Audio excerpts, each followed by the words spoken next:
Let me ask Sitabra some of the questions we have. Sitabra, let me ask you these questions. So here's a question from Revati Murali, who asks, are all forms or branches of science emergent? Do they emerge from the same fundamental science? All forms of, sorry? All forms or branches of science, do they emerge from the same entity, or do they emerge from the same theory? All forms of, sorry. Science. Oh, okay. Is every science basically the same science? Does it come from the same? It's not the same science because, as Phil Anderson put it so beautifully, you can essentially always come up with a pairing of two sciences where one science's individual components essentially obey the principles of another science. So, case in point, condensed matter physics is, of course, talking about interaction between particles which themselves obey the laws of particle physics and so on. So emergence occurs at all scales. So what is it that complex system scientists talk about, okay? So, or work on? So primarily we are working on systems where the individual entities are actually quite complex in the sense they are much more complicated than the simple particles that we associate with physics. So one of the things that my economist colleagues once told me that yes, we do understand that statistical mechanics is a very, very powerful descriptive framework. But let's face it, humans are not spins, right? They are not electron spins. They have, thought processes of their own. They are, all the time trying to figure out how to beat the system. Clearly, no matter how cleverly you can, design these electron spins are not figuring out, how to, get around the rules of quantum mechanics. Humans try to do that all the time, right? So how do you bring in the fact that you have strategizing individual components in your system? So to some extent, when we study complex system, yes, we are looking at emergence, but the particles, the individual components that we are talking about are much more complicated than the ones we are usually, familiar with in statistical mechanics. We have agents who use strategies to essentially try to beat the system, and one of the things we try to understand is, despite that, what are the laws that still govern their collective actions? Okay, maybe two related questions. What kind of mathematics is used for studying these kind of systems? Does geometry play a part? This is from phone number ending in 3358. Here's another question. How are fractals related to this topic? What kind of mathematics is used? Does geometry play a role? How are fractals related to the scheme of things? Well, usually we, it pretty much depends upon what kind of system you're working with, what kind of complex systems you're typically, looking at. So, we do use a lot of statistical mechanics. We do use a lot of game theory. We use nonlinear dynamics. And yes, fractals does, to some extent, feature in some of the works, but not everything. Geometry, I'm not so sure about because, the kind of descriptions that we, look at when we're talking about the heart is, of course, a very complicated geometry, but typically that's not quite something that we usually associate with the kind of modeling that we do. Okay, let's take one more hopeful question, since you've spoken about heart attacks. Here is somebody who's still stuck from 10 days ago when it was Valentine's Day, who asks, is romantic love an emergent phenomenon?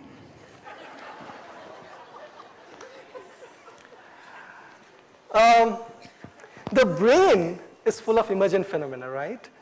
The whole process of, cognitive apparatus, coming up with all kinds of processes is all about emergence. So yes, I mean, without being facetious, I can say that to some extent, everything that the brain cooks up, to some extent, is emergent phenomena. Be it romantic love, be it depression, the brain is a wonderfully complex system. Yes, I was trying to bring it back to happy things. You took it back to depression. Good. So so here we have a slide. So this is what you can pick up on your way out. So this is a dodecahedral calendar. So it's a big piece of paper. So you can take it home and cut it along the dotted lines, fold it and stick it together. At the end of the day, if you do it right, and if you have good artistic hands, you will find an object that has 12 faces. It's a dodecahedron, and it's a calendar. It has the months. You can use it as a calendar. It also has some very nice information about the shape itself. It's a very beautiful geometrical object. So please do pick one up on your way out. Okay. On that note, let's go to some more questions. So let's ask some questions to Professor Sandhya Kaushika, who started out in the morning. So here is an interesting question, perhaps tied to what Chitabra was saying. You showed neurons exploring different pathways. Does it mean they have innate intelligence? Are they trying to figure out the rules of the game? I don't think individual neurons, at least we think that individual neurons are probably not figuring out the rules of the game, but using their inherent skill set, they respond to various circumstances, and then that gives rise to what Chitabra talked about, emergent properties. Given that, going back to the specific things that I showed about how cargo transport move around, individual cargo are going to use those same 3 rules that I talked about, but differently in different contexts. So that we do have some ideas about. So we have lots of questions about the transport of cargo itself. So let me just read a few of them. Perhaps you can answer all of them together. So what is the speed at which the cargo move? How does it differ between organisms? How does the emotional state of an organism affect the transport of the cargo? What is the destination of the cargo? What happens when the cargo reaches its destination? Okay, so the speeds are dependent on the nature of the cargo rather than the organism. So certain cargo moves slowly, typically larger cargo moves slowly with stops, and also many of the cargo actually end up at synapses, although some of them are distributed along the entire neuronal process. So the type of motion is related to the destination or the distribution. So the speed varies anywhere from 0.5 microns per second all the way to 3 or 4 microns per second. There have been at least 1 or 2 reports that it will be 10-fold higher, up to 10 microns per second, but those are very rare examples. These are determined by the engines that move them around. So those molecules themselves, which are called molecular motors, have some inherent properties. So they can't go like maglev trains that you talked about.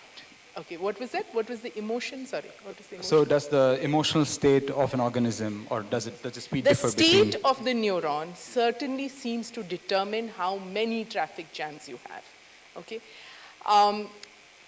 You also know that if you stimulate the neuron, you can make changes in transport or how many cargo move. So I would call that, is that an emotional state? Is that the physiological state? But definitely the neuron responds to what input it gets.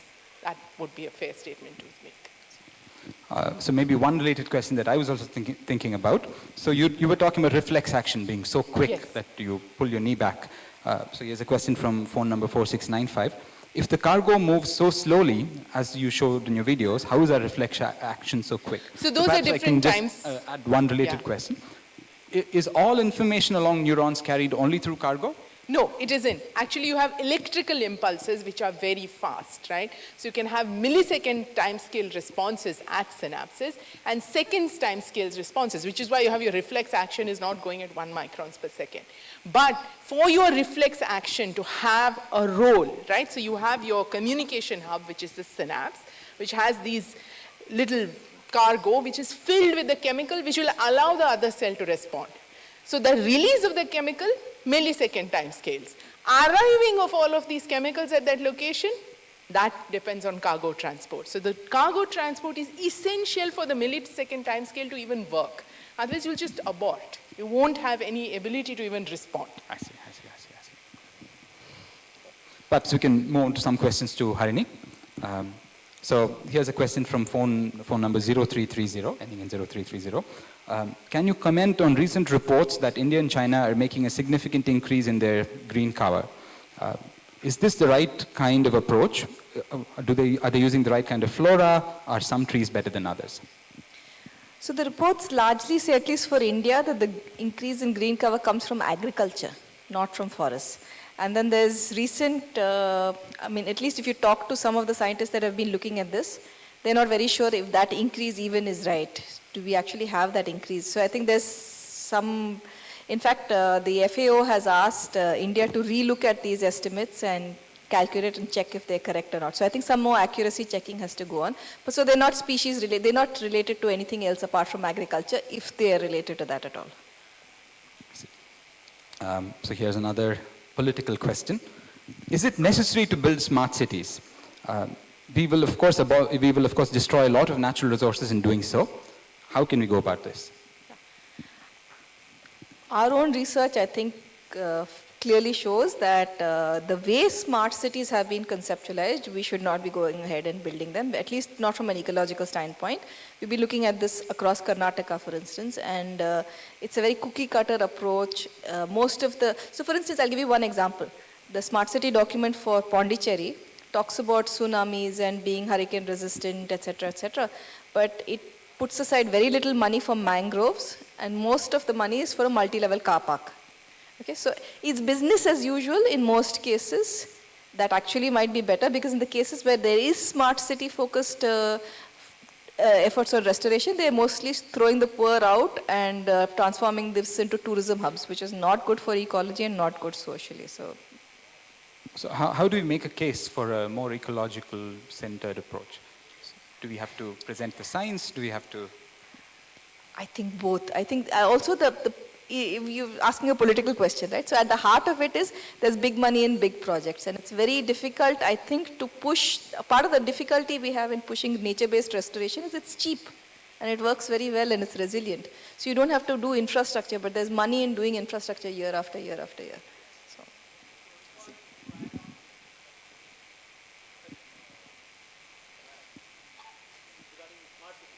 If you don't.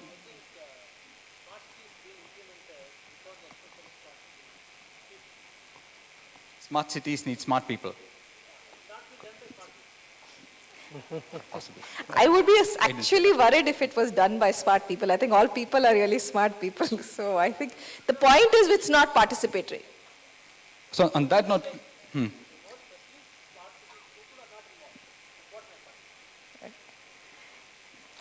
So on that note, let me ask you this other question.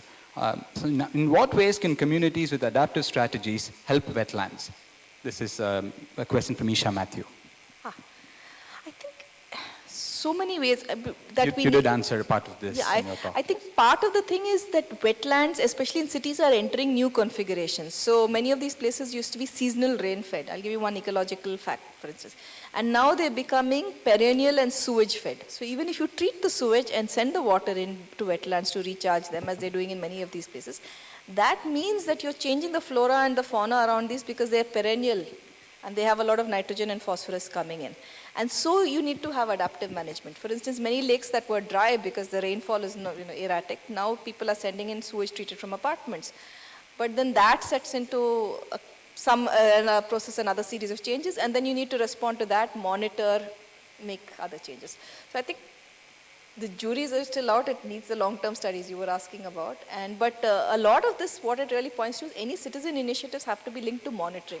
Unless otherwise, if you don't do that, you can't do adaptive management because you don't know what's going on. Monitoring. Monitoring, ecological monitoring, all kinds of environmental monitoring of all kinds. What is your action doing over the long term? Otherwise, you can't fix anything. You're just going by some gut feel. So there are a few questions about efforts one can take to combat air pollution, or say other types of pollution talking about. So one question is, how effective is terrace gardening? So Anita Valliyappan, for instance. There's another question asking about the efficacy of painting roads, for instance. Can we paint them a certain color to reduce temperature? Would that kind of an approach work? So piecemeal here and there, try to...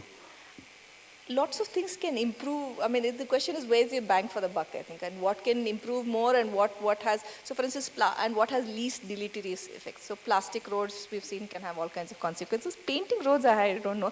Painting rooftops is a bit mixed because it's definitely been shown in the north that is in the US to reduce heat. But I'm not so sure in the Indian context what it does, because there's some things that says that if you paint rooftops white, for instance, and that's blinding because the sun reflects off it and that affects birds when they migrate. So one thing leads to another, again, adaptive management. Good. Thank you very much. Let's move on to some more questions to Vijay. So you have a question from a teacher who signs off saying a teacher needing help. So the teacher was once asked by a student, in what state are electrons in a battery cell and why do they flow when connected? So you did touch upon this, but perhaps you can... Yeah, so the battery cell is a more complicated thing. So there are, if there are molecules which ionize, crudely speaking, so you get positive ions and negative ions and they move in that. So it's more like what we call as an electrolyte. So it's somewhat different from the one that I discussed here, which is electrons doing the job directly. So here is a question that actually anticipated your next slide, but you anyway went ahead, so I'll also go ahead with the question. So are there twisted conductors which conduct inside and are insulators outside? Is there the converse? Are there objects that are conducting the bulk? Yeah, I got the question. Yeah. So the point is, those are actually easy to make, right? And those probably don't have as many interesting applications. So how are they easy to make? Suppose you take a piece of aluminum, right? What happens is the surface of the aluminum naturally gets kind of oxidized, right? And what happens is it becomes insulating by itself. So it's not very difficult to create systems which are insulating in the bulk, conducting in the bulk and insulating on the surface. In fact, if you have an old wire and when you want to reconnect it, what would you do is you would sort of take a sandpaper and scratch off the insulating thing, right? So the answer to that question is it's easier to do than this. So here's a question from Shubha. How does quantum computing relate to these new phases you were talking about? So the new phase, Shubha is Shubha? No. Sandhya, sorry. Okay. So quantum computing is a framework for doing computing, which is broader than classical computing. Quantum computer can be realized in many different ways. You can use, I told you about superconducting systems. You can use what are called as superconducting qubits. You can use certain other systems like the nuclear spin of atoms and molecules. You can use that. You can use various different platforms for realizing quantum computing. Now, why is it that despite having this knowledge that quantum computing is possible and it is fantastic, why is it that we don't have it? There are many problems. So one of the key problems in quantum computing is the so-called dephasing problem. So I told you that quantum computer, the information is stored on the surface of a sphere. So suppose you create information pointing in some direction in the sphere. You want to keep it you want to keep it pointed in the same direction, but because this thing interacts with everything else, it starts to sort of oscillate and it sort of goes away from this point that you kept it. So the idea is that we want to create systems where this dephasing problem doesn't occur. And I can't get into the details here, if you have some of this these twisted phases and superconductors involved, then you can actually create systems where the dephasing problem can be addressed in a serious way. That's where these materials come to play. So perhaps one more question on that line. Can you shed some light on quantum entanglement and its role here? Okay, all right. So I have to give a slightly broad answer. Okay, so some general answer to this. Okay, so what is, okay, so let's say that Ganesh and I are classically entangled. What that means is that there's no notion of classical entanglement, that we just are together. So you can observe Ganesh, and if Ganesh is happy, it says nothing about me, right? But suppose we were quantum entangled. I can be in a quantum entangled state where when Ganesh is happy, I will be definitely unhappy, right? And when I am happy, Ganesh will be definitely, when I am happy, Ganesh will be definitely unhappy, right? So it can be in one of these states. So when I'm in an entangled state, what happens is if you observe Ganesh and find what state he is in, it automatically decides what state I am in. You see, this is what we mean by entanglement. Classically, of course, if you observe him, he's now reading the paper, right? You can't say anything about what I am doing. But when I'm in an entangled state, if you observe him, you will know what I'm doing. Okay, so this is what is broadly entanglement for a public audience.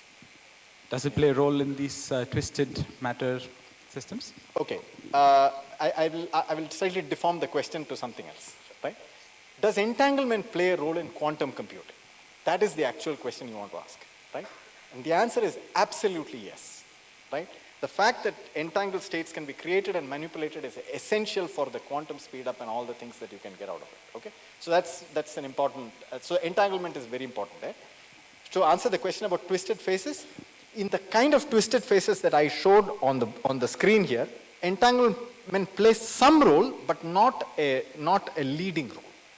So let me put it that way.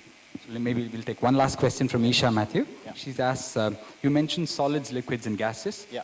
Is plasma a phase? Yeah. If so, in what category would it fall? Yeah, so I did that because I was asking only 3-mark questions, right? Okay, all right. This is So- not in the syllabus. Right, in fact, to be honest with the audience, I actually had a footnote saying that, I'm not mentioning the plasma. Okay, so yes, I mean, plasma is actually a phase of matter, and in standard physics textbooks and somewhat more advanced versions, you actually include that and you discuss that and so on. But I just thought, just to keep the discussion simple and clear and so on, without getting into too much complications, I kind of kept it aside. Yeah, but plasma is a state of matter. So you did mention that at least in some 2D picture, you can think of electrons as being in a gas inside of a Yes, solid. yes, The electrons alone form a gas. Yeah. Are there also states where electrons alone form a liquid or electrons alone form a solid? Of course. So for example, the state that I showed you, the insulator state, is actually electrons forming a solid. It's not so obvious in the way that I showed in terms of pigeonholes, but you see, what is the problem there is that the pigeonhole that I showed, each pigeonhole represents a momentum state. So in the sense that a momentum state, meaning that I'm running with some velocity in some direction. So that's a picture in the space of momentum. If I bring that picture back into real space, like this real space, then you will see that the electrons in the insulating state are sort of, one is localized in one place, the next one is localized in the next place, and so on. So it's actually like a solid. So the band insulating state is indeed a solid phase of electrons. And the metallic phase is a liquid phase of electrons. Thank you very much. Yeah. Let's thank all our speakers once again. We've had a great evening of talks. Thank you very much this evening.